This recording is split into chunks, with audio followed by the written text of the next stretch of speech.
9万亿，这是一个普通人根本无法想象的数字。如果把这笔钱落成一堆100元大钞，能从北京一路铺到三亚，还能绕地球3圈。但这不是某个富豪的资产，而是中国地方政府在2025年之前10个月的举债规模。9.1万亿，60%是用来还债的。借新还旧，像一个负债累累的家庭，把孩子的学费拿去还房贷，再去借下一笔贷款付电费。一句话，地方债彻底失控了。现在先活下去再说，管特么后代洪水滔天。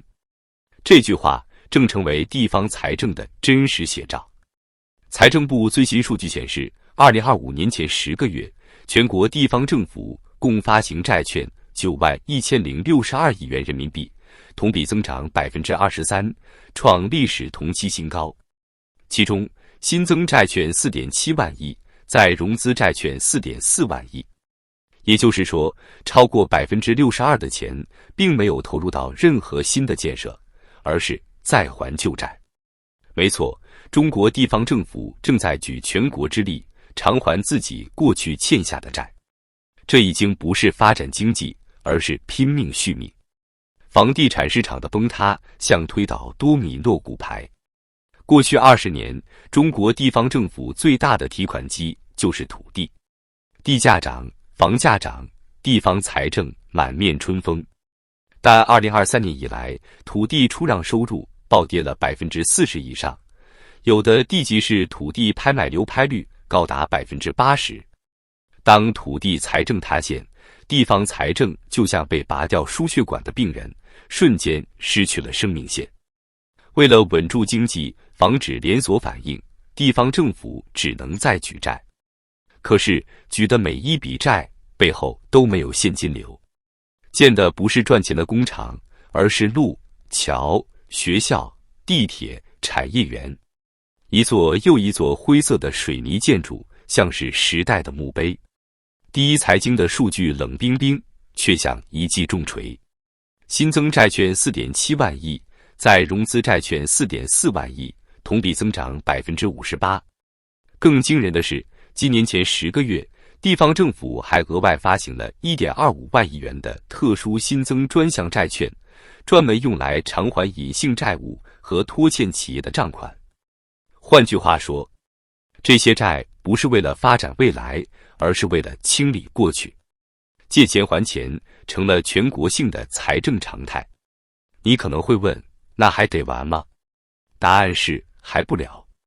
截至2024年底，全国政府债务余额92.6万亿元，其中地方政府法定债务47.5万亿，隐性债务10.5万亿。而据高盛的估算，真实的地方债务总额可能高达94万亿，相当于中国全年 GDP 的2/3。这意味着每一个县级财政，每一个城投公司都在滚着一颗随时可能爆炸的雪球。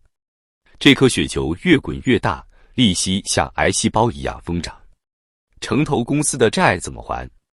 国务院发展研究中心的专家、商务部的副司长、地方首富、地产高管，他们都滔滔不绝地讲原理、讲政策、讲机制，但没有一个人能回答最简单的问题：那钱怎么还？所谓城投公司，就是各地政府成立的平台公司，名字听起来堂而皇之，城投、水投、交投，本质上就是政府的影子账户。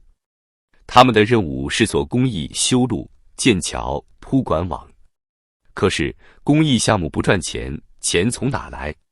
以前靠卖地，现在地卖不动了，地价一跌就是断崖式。城投公司就像失去了血液循环的身体，开始慢性坏死。曾经深圳地铁投资万科，上海城投投资绿地控股，靠分红勉强续命。但现在万科2023年后停止分红，绿地负债累累，全国数千家中小城投公司找不到任何可复制的生存模式。更可怕的是，债务在自己长大，每一笔债都有利息，每一个月都在吞噬财政。你借了2亿，利息1年就是700-800万。这就像一个掉进深井的人，每挣扎一次，井口的光就远一点。在地方政府的会议纪要中，债务风险可控成了高频词汇。但所有人都知道，真正的风险是不可控的，只是暂时没报。在这个系统里，债不是为了还，而是为了滚下去。正如蓝部长最近那句意味深长的话，城投债务不算政府债务，只算隐性债务，而且是部分算。意思很简单，账面上不承认就不算债。这或许能解释为什么中国的财政报表永远平稳。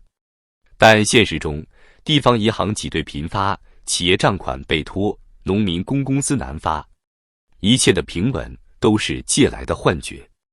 在地方政府的账本上，有一个词特别刺眼，在融资债券，意思是拿新钱去还旧钱，但更通俗的说法是拆东墙补西墙。有人说这没什么，企业也经常借新还旧。可问题是，企业借的是为了挣钱，而地方政府借的是为了活着。区别就在这里。根据财政部和发改委的最新数据，仅在2025年10月，地方政府就被允许额外新增5000亿元地方债，其中3000亿用于补地方财政，2000亿用于经济大省的项目建设。但业内都清楚，所谓项目建设其实只是另一种续命手段。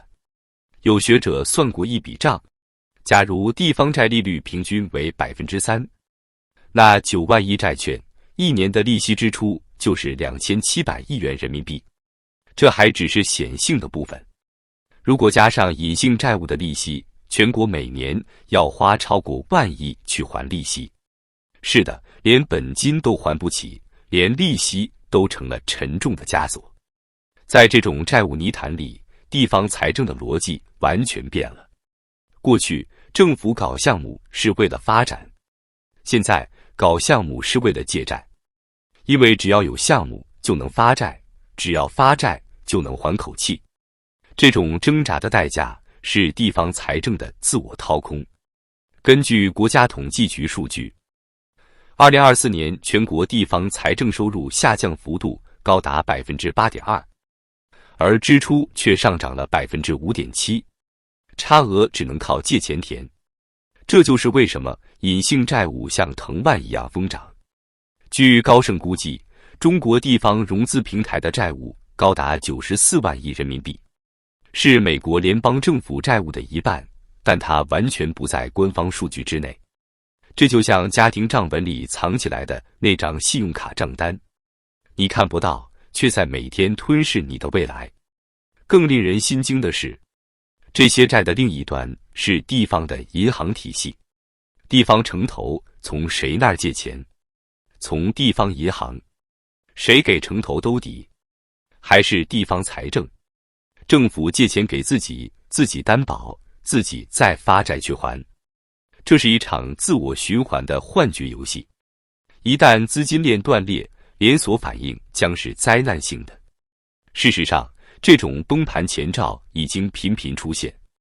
贵州、云南、甘肃、内蒙古等地的部分城投公司已出现债务违约，一些地级市政府开始劝企业延期兑付，甚至由财政部门出面协调暂缓还款。表面上是协调，实际上是没钱。在中国东北的一座地级市，财政收入已经不足以支付公务员工资，地方政府的内部文件要求压缩非刚性支出。这句话的潜台词是先保证工资，其他都靠后。可即便如此，也有不少公务员反映，工资被拖，绩效被砍，补贴被停。然而，官方的表述依然乐观，地方债风险总体可控，财政运行平稳。